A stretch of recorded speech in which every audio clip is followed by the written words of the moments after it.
우리 한국 교회가 가장 활발하게 부흥했던 때는 이제 한갑 전후를 맞이한 우리들이 중고등학교 청년 시절이었던 1970년, 80년대였습니다. 그때는 교회의 성장률이 평균 30% 정도 매년 성장하는 그런 부흥의 역사가 있었습니다. 안타깝지만 40년이 지난 지금은 거의 성장률이 멈춰 있습니다. 더 엄격하게 말하면 이제 교회는 성장하는 것이 아니라 마이너스 성장으로 가는 시대가 되어버린 것이지요. 교회가 부흥되었다라고 하는 기준이 뭘까? 보통 그 해에 교인의 숫자가 얼마나 늘어났는지, 예산이 얼마나 늘어났는지 그것을 가지고 그 교회가 부흥이 됐다 안 됐다 그렇게 얘기합니다. 그런데 진정 교회의 부흥이라고 하는 것은 그 교회에 수평 이동해서 온 사람들이 얼마나 늘었는가가 아니라 그 교회에서 새로 전도한 새신자가 몇 명이나 되고 그들 중에서 몇 명이나 세례를 받았는가 하는 것이지요. 그래서 어떤 사람이 교회 부흥 많이 됐다고 얘기할 때 제가 가끔씩 묻습니다. 그 교회에서 1년 동안 세례 받은 사람이 몇 명이나 되냐 물어보죠. 믿지 않는 사람들이 교회에 와서 새신자로 등록하고 세례를 받게 하는 숫자가 그 교회의 진정한 부흥의 척도입니다. 그런 면에서 보면 우리 교회는 참 부끄럽습니다. 세상 문화가 물밀듯이 교회로 밀려 들어오고 있는데 그것을 감당할 힘이 교회에 없습니다. 그래서 신자들을 자꾸 세상에 빼앗기고 있습니다. 왜냐하면 교회의 능력이 나타나고 있지 않기 때문입니다. 교회가 더 이상 사람들에게 매력적이지 않습니다. 교회에 오면 기쁘고 교회에 오면 즐겁고 교회에 오면 힘이 생긴다면 오지 말라 그래도 사람들이 교회에 오겠지요. 그러나 우리는 힘을 잃어가고 있습니다. 교회의 문화가 세상 문화보다 더 즐겁고 행복하다고 하는 것을 교회에 다니는 우리가 모두 느낄 수 있어야 되는데 사람들은 교회 다니는 사람들의 삶이 고리타분하고 재미없고 진부한 느낌을 준다라고 생각하고 있습니다.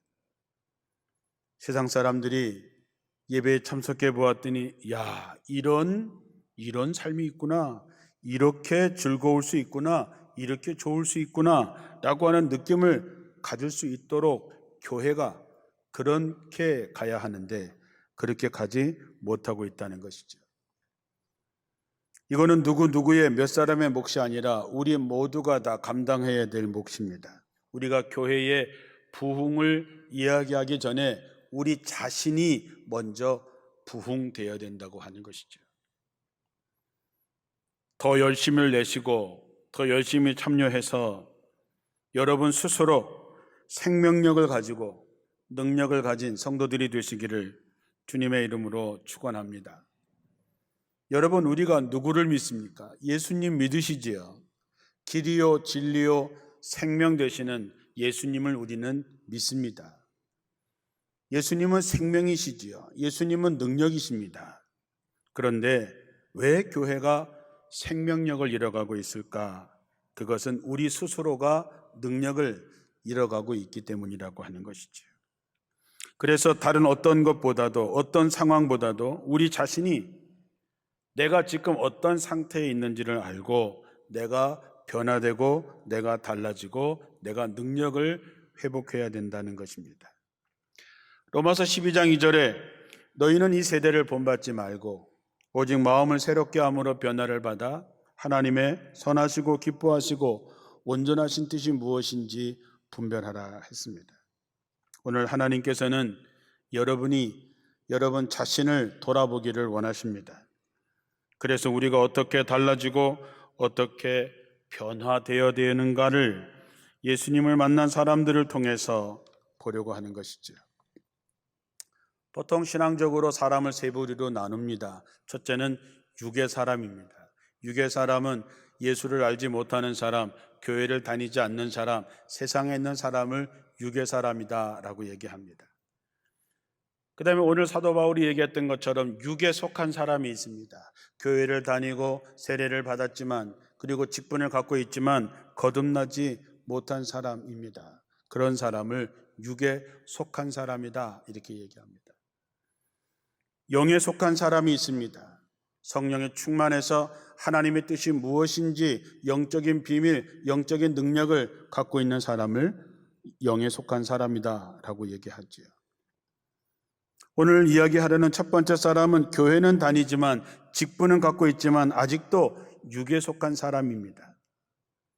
육에 속한 사람은 몸은 교회에 다니고 신앙생활하고 있지만 여전히 육적인 것에 관심을 가지고 성령을 체험하지 못한 사람입니다. 고린도전서 2장 14절에 보면 거듭나지 못한 사람은 하나님의 성령이 주시는 것을 받아들이지 않습니다. 그런 것은 영적으로만 이해할 수 있는 것이기 때문에 그들에게는 어리석게 보일 뿐만 아니라 그것을 깨달을 수도 없습니다. 거듭나지 못한 사람은 성령이 주시는 것을 받아들이지 못합니다. 영적인 것을 이해할 수도 없습니다. 그래서 어리석게 보일 뿐이라 깨달을 수도 없다라고 하는 것이죠. 사도 바울은 고린도 교인들에게 이렇게 얘기합니다. 3장 1절 이하에 형제 여러분, 나는 여러분에게 영적인 사람을 대하듯이 말할 수가 없어서 세속적인 사람, 곧 그리스도 안에서 어린아이 대하듯이 말합니다.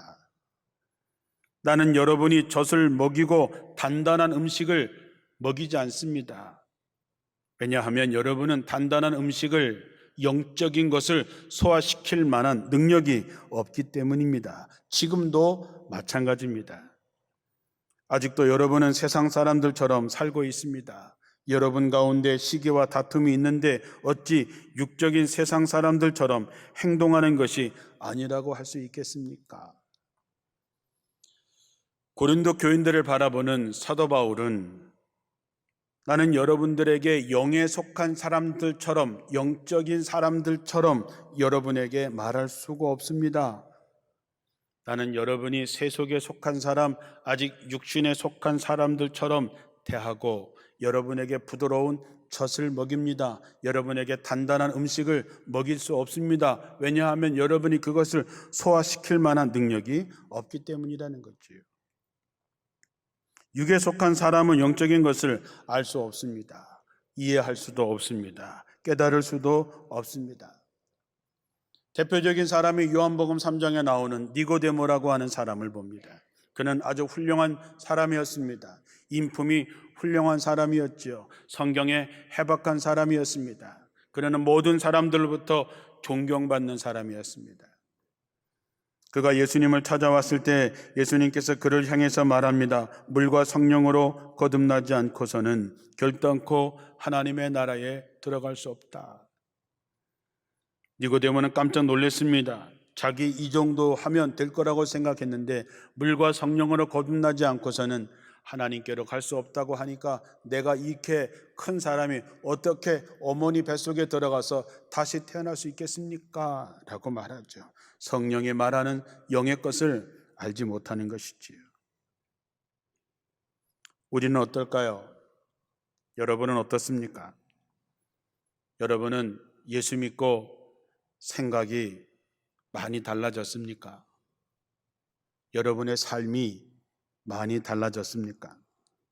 교만한 마음이 겸손해지고 거칠어진 마음이 온유해지고 무례했던 사람이 친절해지고 미워하던 마음이 사랑의 마음으로 변했습니까? 여러분들이 교회 다니고 세례받고 직분 받았지만 여러분 속사람이 얼마나 변화되었는지, 얼마나 달라졌는지를 한번 점검해 보라고 하는 것입니다. 이제 우리가 예수님을 진정으로 만나서 거듭난 사람이 되어야 됩니다. 영에 속한 사람이 되어야 되는 것이죠. 다른 표현으로 하면 성령 충만한 사람이 되어야 됩니다.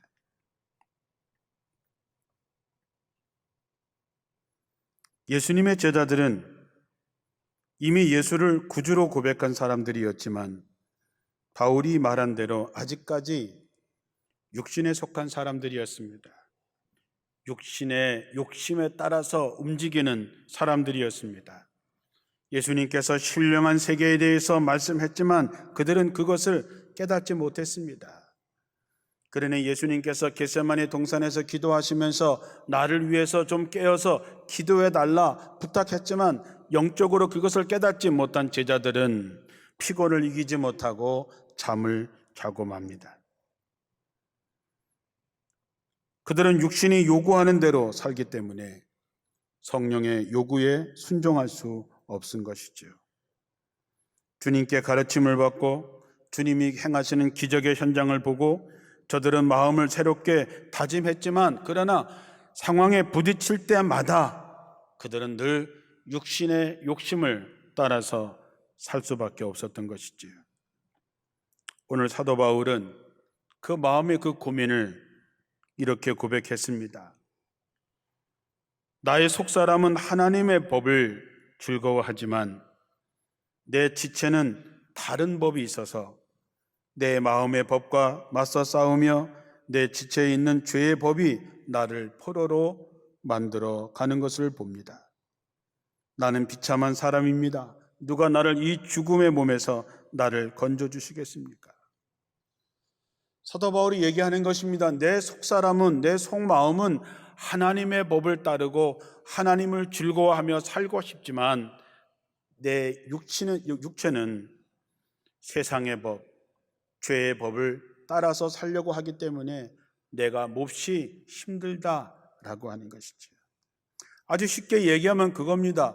육신의 법, 육신이 원하는 대로 따라가는 사람은 육에 속한 사람이고 성령을 따라 살아가는 사람은 영에 속한 사람이 되는 것이죠. 여러분, 우리가 다 알지요. 우리 중에 모르는 사람이 어디 있겠습니까? 신앙생활 어떻게 해야 되는지 모르시는 분이 여기에 누가 있겠습니까? 다 알지만 우리는 행하지 않습니다. 행하지 않는 것이 아니라 행하지 못하는 것이죠. 왜냐하면 행할 능력이 없는 것이기 때문입니다. 다 알지만 행하지 못하는 이유가 뭐냐? 성령 충만하지 않기 때문입니다. 목사라고 해서, 장로라고 해서, 권사라고 해서, 집사라고 해서 모두가 다 거듭난 사람입니까? 그들이 다 성령 충만하다고 할 수 있을까요? 여러분 모두가 다 영의 일을 이해하고 영의 일을 알 수 있을까요? 복음서에 나타난 제자들은 마찬가지입니다. 말할 때는 기가 막히지요. 보고 들은 것이 있어서 아마 실감나게 얘기했을 것입니다. 그런데 실제적인 문제에 부딪히고 나면 그들은 본능에 따랐습니다. 육체의 요구를 따라갔습니다. 남보다 높아지고 싶고 세상 문화를 즐기고 싶고 돈도 많이 벌고 싶고 좀 편하게 살고 싶고 힘들이지 않고 헌신하면서도 신앙생활에 복을 얻기를 원하는 것이죠. 그랬던 예수님의 제자들이 부활하신 예수님을 다시 만나서 변화되고 성령이 충만해지는 역사가 있습니다. 예수님께서 돌아가시고 나서 옛 직업을 찾아서 갈릴리로 떠나갔던 베드로에게 예수님이 찾아와서 네가 나를 사랑하느냐라고 물으시지요. 베드로가 이렇게 말했습니다. 내가 주님을 사랑하는 줄을 주님이 아십니다. 대단한 고백이지요.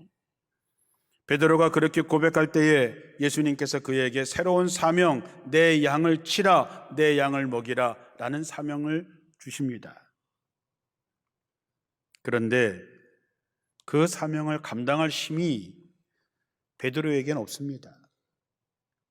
여러분도 장로가 되고 권사가 되고 집사가 되면 뭘 해야 되는지 아시지요? 그걸 모르는 사람이 우리 중에 누가 있겠습니까? 우리가 신앙생활 하려면 뭘 해야 되고 뭘 해야 되는지 다 압니다. 그러나 그거를 못하는 이유가 뭐냐? 할 만한 힘이 없는 것이지요. 마음으로는 얼마든지 하고 싶은데 힘이 없어 못하는 것입니다.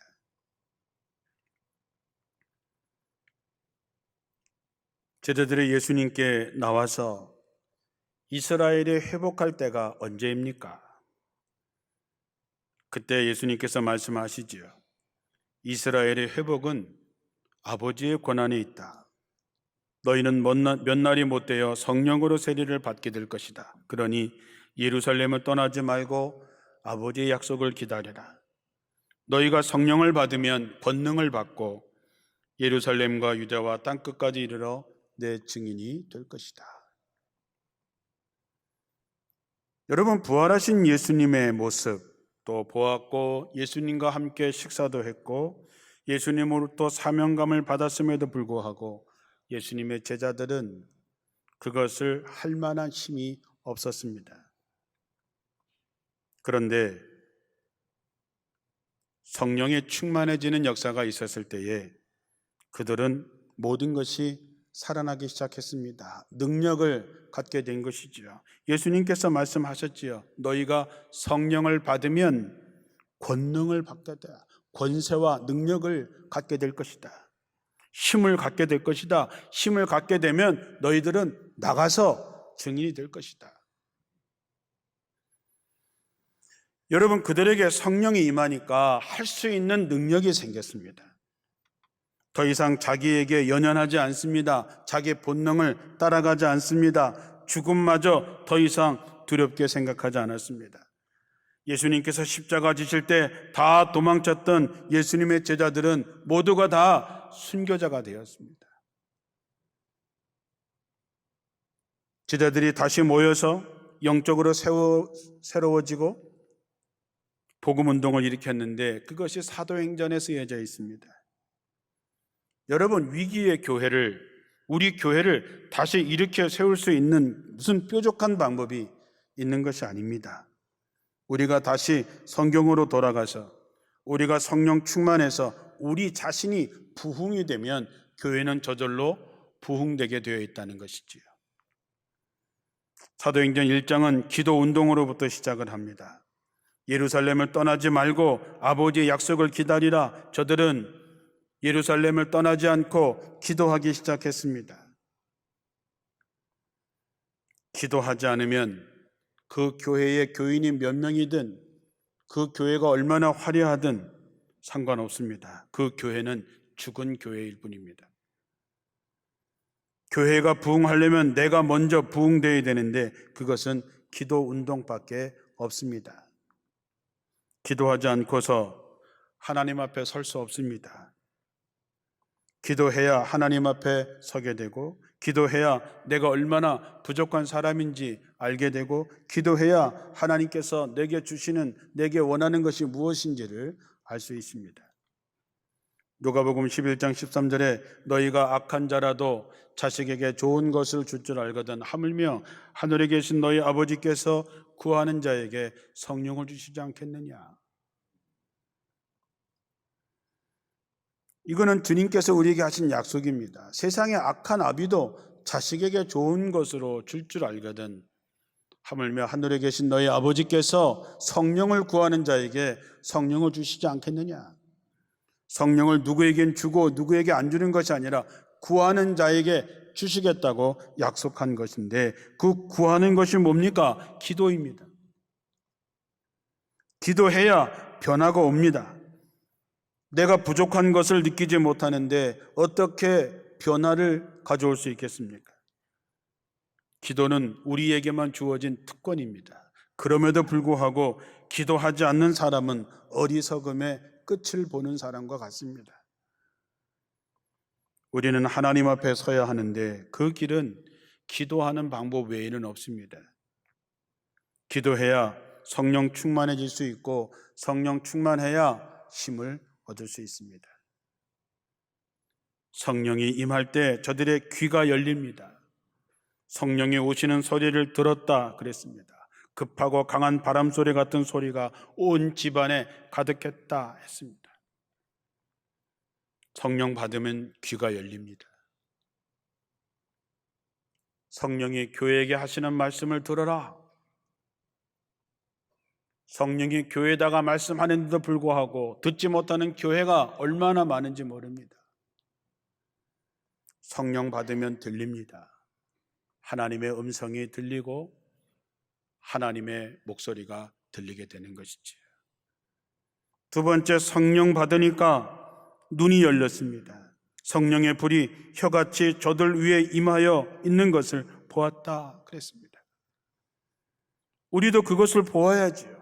성령이 내게 온 것을 볼 수 있어야지. 제가 여러분에게 늘 말씀드리죠. 눈에 보이는 것이 사명이고 귀에 들리는 것이 사명이다.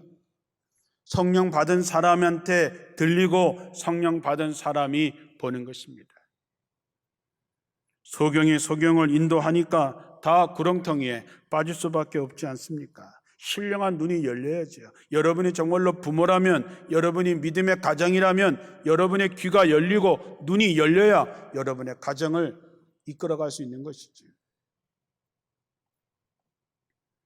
남이 받은 은혜를 내가 받은 것처럼 이야기한다고 해서 능력이 나가겠습니까? 하나님의 나라는 말에 있는 것이 아니라 능력에 있는 것입니다. 한번 따라하겠습니다. 하나님의 나라는 말에 있는 것이 아니라 능력에 있다. 저들이 성령 받고 귀에 들리고 눈에 보이고 힘을 얻게 되니까 성령의 말하게 하심에 따라서 다른 방언으로 말하기 시작했다 그랬습니다. 이게 성령의 결과입니다. 그동안 저들이 사명이 뭔지를 알았습니다. 내가 뭘 해야 되는지 알았습니다. 그런데 마음은 그런데 힘이 없어서 능력이 없어서 하질 못했습니다. 그런데 성령 충만 받고 나니까 힘이 생겼습니다. 그래서 성령이 말하심에 하게 따라서 각각 나가서 방언으로 그들의 언어로 전도하기 시작했다라고 하는 것이죠. 그러므로 여러분, 우리 교회를 다시 일으키려면, 부흥의 역사가 되려면, 여러분의 가정을 다시 부흥시키려면 기도운동과 성령운동이 반드시 일어나야 된다는 것이지요. 신령한 귀가 열려서 성령이 하시는 말씀을 들어야 되고 눈이 열려서 성령이 하실 일을 보아야 됩니다. 여러분이 능력을 받으면 권세가 있게 됩니다. 그러면 담대해지면 나가서 하나님의 역사를 이뤄갈 수 있는 것이지요. 사랑하는 성도 여러분, 힘이 없으면 마음은 있지만 할 수 있는 게 없습니다. 영적인 힘이 없으면 우리가 다 알아도 할 수 있는 일이 없습니다. 한국 교회가 무기력해지는 이유가 뭐냐? 그 영적인 힘을 잃어버렸기 때문입니다. 이제 사순절 특별 새벽기도회가 이제 절반이 지났습니다.